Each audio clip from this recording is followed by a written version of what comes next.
Our spouse, respected spouses, to the kind of person that we want them to be, of course, in the image of us in our own likeness.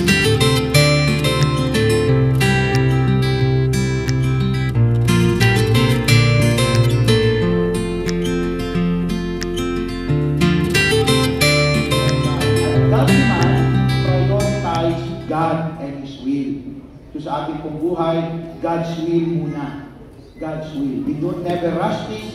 We never do things on our own opinion. We never allow our emotion to lead us. We never allow our anger to manipulate us. But we are always seeking God.